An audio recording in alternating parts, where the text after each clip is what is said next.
This is the Louie T Network.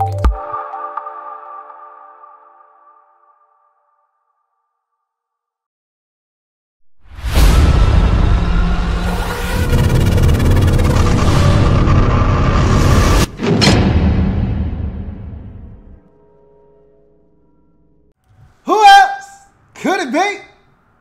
Me, me, Louie T. Welcome to Lockdown Coverage Week number 10 in the National Football League. Cleveland Browns taking on the Detroit Lions. This seemed like an easy setup for victory for the Lions. Browns coming off of a bye. Who cares? Get your win. Keep it moving. But the Browns had other ideas. They were up 10-0 in this game. The score was 24-24 going into the fourth quarter before the Lions exploded for 14 points unanswered in the fourth quarter to win this game 38-24. But nonetheless, the Browns hung tough. And arguably, I don't know if there's really much argument here to be had, but you could argue that this was Deshaun Kaiser's best performance of his young NFL career. I thought the turning point was when he left this game with an injury and Kessler had to come in for a couple of possessions, I think 2.5 possessions or so, and he was not good. He wasn't good, and the Seth DeValve fumble, scoop and score by Nevin Lawson, that was a huge turning point in the game as well, but you weren't going to win anyway. But those plays don't help. His injury in this game when he was actually playing really well doesn't help. And now, once again, for the second year in a row, you're the last team to win a game. If you're going to win a game this season, you'll be the last team to do so. As the 49ers said, hey, I've had fun, but I got to go. They got theirs. And you had a chance to get yours against the Jets at the crib. You're going to get probably your final opportunity against the Jaguars next week. Blake Bortles still turning the football over, and you've stopped the run for the most part this year, even though I thought you struggled a little bit to stop the run in this game. And it's not going to be any easier losing your best linebacker, arguably, in Jamie Collins for the season with an injury in this game. But nonetheless, you got a shot next week versus Jacksonville at the crib. You don't take advantage of that, and look, their offense isn't good, but their defense is better than your defense, so they may still beat you just off the strength of their defense, but we'll see what happens. But enough about the Browns already. Let's talk about the Lions, who were able to get the win in this game, 38-24. But before we do, I want to thank you for joining me on this program, Lockdown Coverage. If you haven't already subscribed to the Louie T Network, go ahead and do that at this moment. Hit that subscribe button and become a member of the Louie T Network. We're changing the game over here. I want you to help us do that by simply hitting that subscribe button and becoming a member of the Louie T Network. I've got a number of social media platforms that will keep you abreast of what's going on this channel. There's Twitter, there's Instagram, there's YouTube, and Facebook. All the links to those social media platforms down in the description below. Also, if you want to donate to this channel, that is how you do so, through Patreon or PayPal. Both of the links that you see before you that will allow you to donate down in the description below as well. A video, a Patreon video that will show you how you can get exclusive content on this channel via Patreon. So the link to that video also in the description. So everything you need is down in the description of this and every single video that I do. That being said, start with the Detroit Lions in this game, getting over 500 on the season after the torrid pace that they started this season at 3-1, and then going through the struggles that they did, losing 3 straight. They've now run off 2 straight, got back over 500, and they're playing good football. And I'm telling you, the schedule is going to lighten up for them, as you've already seen coming out of the bye. After that Green Bay game, and that was not an easy one, even without Aaron Rodgers, they still went there, took care of business, made it look easy. They're getting the Browns. They're going to get their fair share of garbage teams to feast upon. And that Thanksgiving game, however, against Minnesota at home could be for the division. That could lead to a sweep. That's a huge game, but can't look too far in the future. Got to take care of the teams in front of you, like Cleveland. And some would say they started to overlook the Browns early in this game as they came out very sloppy. The first possession I thought was indicative of how this game started for them, where they went backwards on that opening possession. They had 3 plays. All 3 of them lost yardage, and they were going in the wrong direction. And that was kind of the sluggish start that they got off to in this game.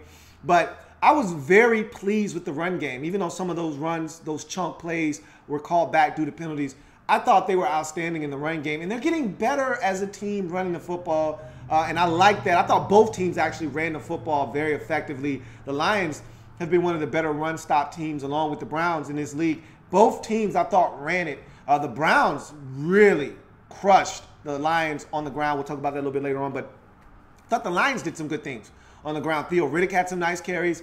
Abdullah had some nice carries. I thought they did a good job of running the football in this game and staying relatively balanced. It was good to see Kenny Golladay back on the field. He's a big play waiting to happen.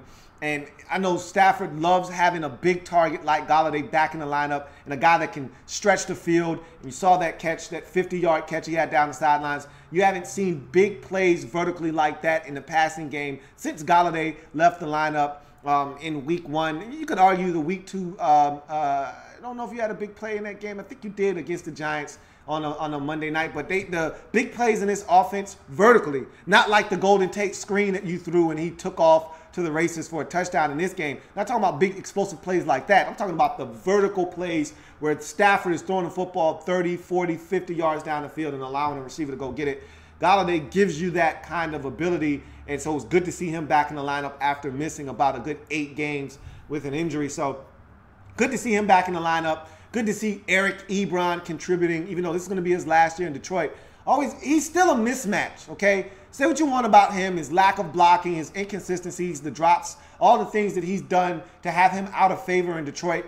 He's still a mismatch. You saw it in the Green Bay game with him catching a touchdown. You saw it in this game with him catching a touchdown. You ISO him up against, and I don't understand why teams still continue to treat players like Ebron, who are, in effect, big receivers. They're not tight ends. They're big receivers. Why they think it's a good idea to match them up with a linebacker or even a safety one-on-one, unless you've got an athletic safety that you trust in coverage.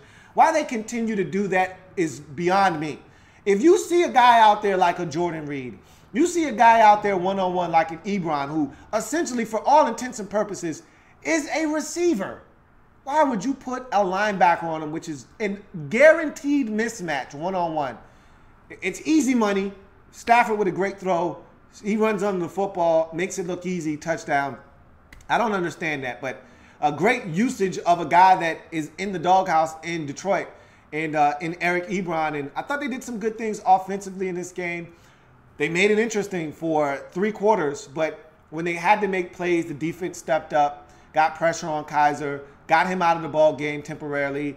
Kessler came in, they harassed the hell out of him, and then when they needed a play, Seth DeValve with a big chunk play gets the football ripped away from him by Nevin Lawson, who then scoops it up and then promptly runs for about 50 yards for a touchdown. So the defense, much maligned in this game. I didn't think this was their best showing, but when they had to make a play, they made a play. The offense did what they needed to do to be successful in this game, and your end result is the Lions coming away with a 38-24 victory. I think I want to see more of your return man touching the football on offense. You've been doing that over the last couple of weeks, getting him in the game out of shotgun, jet sweeps, things of that nature, and having him. He's so dynamic. Had another great return in this game. I think it was called back, though. It wasn't a touchdown, but it was a big return, and I think it was called back due to penalty. But that guy's so dynamic. Every time he touches it, I think he's got a chance to go. And so I want to see, sort of like what Tennessee's doing and you're doing the same thing, I want to see more touches for him in the on offense. They're doing that with Adoree Jackson in Tennessee. I want to see you continue to do the same thing here in Detroit with him, because this guy's dynamic. Every time he touches it, it's an explosive play waiting to happen. So I thought you did some good things in this game, but I was really disappointed with your defensive run stop, your defense, run defense in this game. Your run stop defense was horrendous. The Browns, they had a lot of success, and I honestly asked the question, why'd you stop running? Which takes me over to the Brown side of things. Why did you stop running the football? I mean, I look at Isaiah Crowell, 16 for 90 and a touch. I look at Duke Johnson. I think he had 10 carries for over 50 yards. And then I turn around and I look at Kaiser. He had another 7 rushes for like 50 some odd yards. You're talking about damn near 200 yards rush, over 200 yards rushing with just 3 guys. I mean, you were running the football effectively in this game, and I didn't see a reason to stop. But in any event, Kizer, I thought, had his best. And I mean, doesn't it make a lot of sense that Kizer's best performance to date for me, I can't speak for anybody else, but from what I've seen from him, his best performance to date came in a game where they were relatively balanced and running the football effectively. Doesn't that appeal to you that you need to run it a little bit more and take pressure off of a rookie quarterback? In any event, I thought Kizer made some outstanding plays in this game, and they still aren't where they need to be.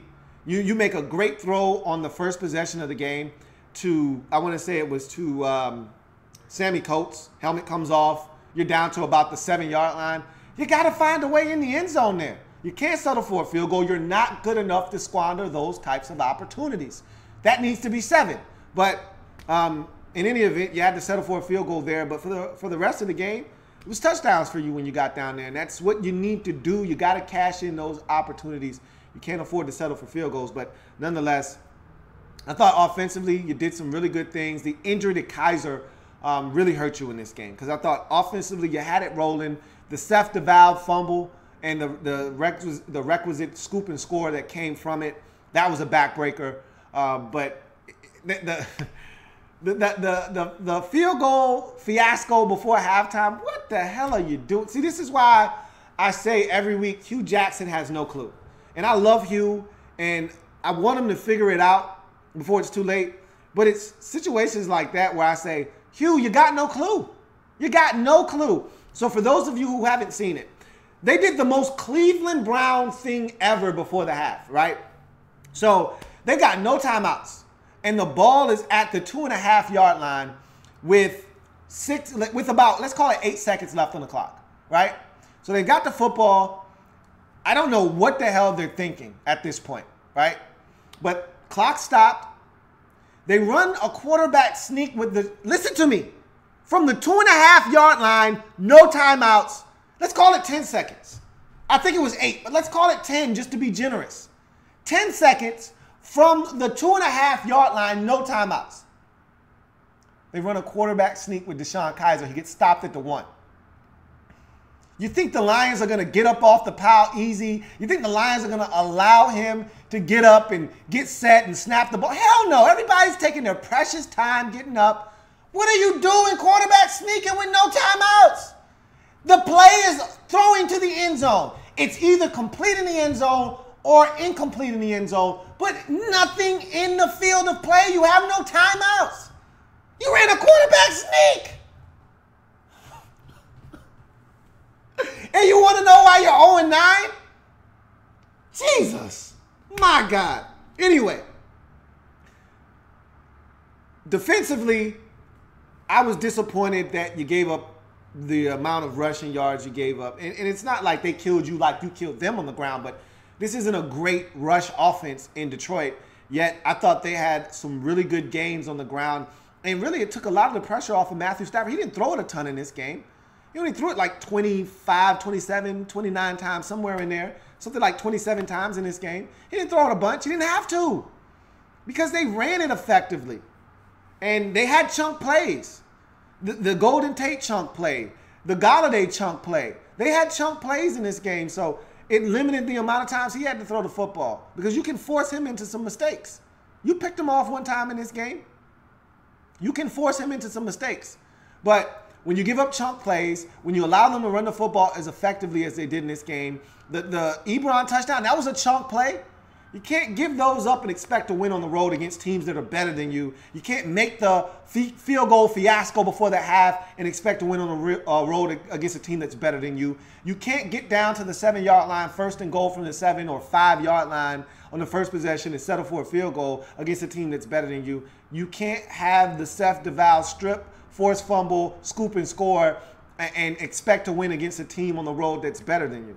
Too many mistakes. We say this every week with the Browns. Too many mistakes, even though they actually played well in this game. Same story, different week. Too many mistakes against a team that's better than you to win. End of discussion. Thought Kizer was better in this game. That's promising if he can continue to do that. It's going to be a lot tougher against a stingy Jags defense next week, but I thought he looked good in this game. I thought the run game was exceptional. Actually should have seen more of it, but just wasn't enough. Too many mistakes. And you lose this game 38-24 to go to 0-9 on the season. Lions get over 500 for the first time in about a month at 5-4, and now they're right in a great position to strike. All right, I think they got to go on the road against Chicago next week. Go beat the Bears. Go get to 6-4 and set up a colossal matchup on Thanksgiving versus the Minnesota Vikings. You lose to the Bears next week, drop to 5-5. That Thanksgiving game loses luster. You want to go into that game full steam ahead on a 3-game winning streak, looking to sweep the Vikings. That's going to be a massive game there. And I look forward to that game. But you got to beat Chicago first. Let's get to any comments that may be out there as the Lions take care of business in this football game. BK Soldier 2010 says, am I the only Jags fan that can see the Jags losing next Sunday? Nope. I'm not a Jags fan, but I can see you easily losing next Sunday. It's not out of the realm of possibility.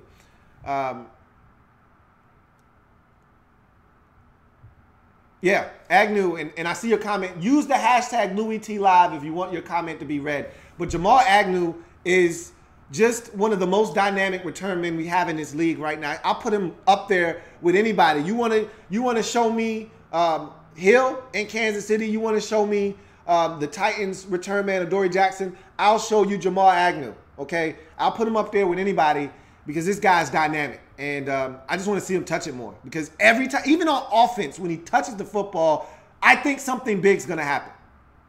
Eduardo O'Neill says, I really thought they were going to lose. I never once thought they were going to lose the game. Even down 10-0, I just asked myself, what are you guys doing? Stop playing with the Cincinnati, with the Cleveland Browns emotions. Stop playing with their fans' emotions. Stop letting them think and allowing them to think they were going to win the game. Stop. It's not funny. It's not right. It's not fair. Stop. That's all I thought when they were down 10-0. Now, had that lead gone to 17-0, then I would have said, hey, whoa. Now this is past funny. This is not a joke anymore. They actually think they're going to win this game. You need to stop them before they get too far ahead. When it was 10-0, I said, and you know what was funny? The second they got up 10-0, 4 plays, they were in the end zone, were the Lions. 4 plays. Just like that. They took the lead 10-0 and 4 plays. Bing, bang, boom, end zone. Touchdown. And they were right back in the game. I was like, yep, they're not gonna win this game. And Walter O'Neill says, but as it's been with the Lions, they aren't comfortable without giving all their fans a heart attack. Most fan bases feel that way. BK Soldier 2010 says, a source from the Jaguars said if the Jags can beat the Browns next Sunday, they may get primetime versus the Seahawks. It's very possible. You know, they got the flex scheduling coming up after week 12. They can start flexing out games that don't make sense. There are a couple of games at the end of the season on Sunday night that makes absolutely no sense because those teams aren't good. You can easily see some games getting flexed into that Sunday night spot. And you know, the Jags are a team that we haven't really seen this season on primetime, and they're playing so well. I surmise that they would want to get the Jags on primetime television for everybody to see. So that makes a lot of sense, but they've got to continue to win in order for that to happen. And Walter O'Neill says, we might be that 10-win team that doesn't get in because of our losses to all the South. I'll tell you this much. You can still win the division. You can still win the division. I look around, and you've got a shot to sweep the entire division because you haven't lost to Green Bay yet, and you're not going to lose to them unless the Packers are in it in Week 17 and Rodgers comes back. You're not going to lose to them. You got a chance to sweep Minnesota. That's the only team stopping you from sweeping this division, if you ask me, because I think when it's all said and done, the Packers are going to be out of it. So there's no reason for Rodgers to come back. And you should sweep the Bears. So the team stopping you from doing damage in the division is Minnesota. You beat them on Thanksgiving, I think you can win this division.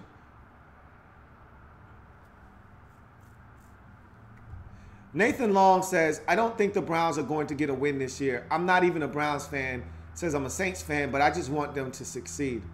I don't know if they're going to win a game either. I mean, it's the stupid stuff that they do, like the fiasco before halftime with the quarterback sneak.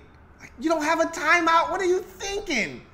That's not. I mean, if you're gonna run it, if you come up with the genius idea to run it, at least give it to Isaiah Crowell and get some blockers out in front. It's not like they were on the half-yard line and they tried to quarter. They were at the 2.5-yard line. Where are you going? What are you doing? Boy, that was the most Cleveland Brown thing I've seen all season. Ridiculous. Harbaugh the GOAT says, do not be surprised if we drop that game to the Bears, especially if we start off slow like we did yet. Now, it's family business, and you know how that goes. I can see the Bears beating you. But I just think that this Lions team is destined to win this division, and if they're going to win the division, they can't have a slip-up. It may be a lot closer than it's supposed to be. I could see them having to win that game late, on a late Stafford drive to lead to a field goal that wins the game 23-20. I could see that happening, but I don't know if they're going to lose it. I don't think they're going to lose the game. Matthew Lynch says, how tight is the race for the wild card going to be for the Lions? It's going to be tight for everybody. I already told you that the NFC is ridiculously loaded. All right. There are 5 teams with 7 or more wins on the season in the NFC. That's just division winners, and then there's a team on the outside looking, and the Panthers can make it. I think there's 4 teams. There's the Vikings, the Saints, the Rams, and the Eagles, all with 7 or more wins. The Panthers can make it 5 with a win tonight. And then you've got a bunch of teams in that conglomerate of 5 wins. Packers, Lions, Falcons. All of those teams are hanging around with 5 wins. And then you've got a number of 4-win teams that aren't out of it yet either. It's just going to be a mess in the wild card down the stretch. 313 JMO says, we will beat the Bears and the Vikings. Stafford doesn't lose on Thanksgiving. We'll see what happens. That's a big game, though. You got to beat the Bears first. Don't look past the Bears trying to get to Thanksgiving and mess around and lose to the Bears. Take care of the Bears first. Get to 6-4. Set up a massive Thanksgiving showdown on Thanksgiving to start off Turkey Day and get that win. And then all of a sudden, everyone's looking at the Lions, because a lot of people were looking at the Lions, including myself, before the season started as a Super Bowl contending team. And you do that, you beat these next 2 teams in the division, and I think a lot of teams are going to start looking at this Lions team again as a potential Super Bowl contending team. Eagle Speed says the Browns will go 0-16. They just might. I mean, they're so bad. They're going to beat somebody, though. In my mind, they're going to find a way to beat somebody. I don't think they're going to go winless, but damn it, man. They find ways to lose games, and they did it again on the road versus Detroit, 38-24 to drop to 0-9 on the season.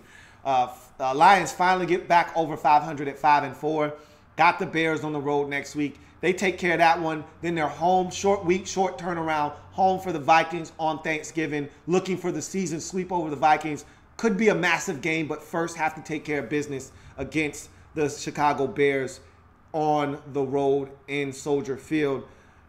That's going to do it for your man Louie T here on Lockdown Coverage, but I've got plenty more to come, including the ass-whooping out in Orchard Park. The Saints aren't playing around. They're on an ass-whooping tour, and the next stop for them was Buffalo, and they won 47-10. I've got that and many more games to break down, so don't you go anymore. Where more Lockdown Coverage to come. Stick around, because your man Louie T's got you covered like a blanket. I'll see you in a bit.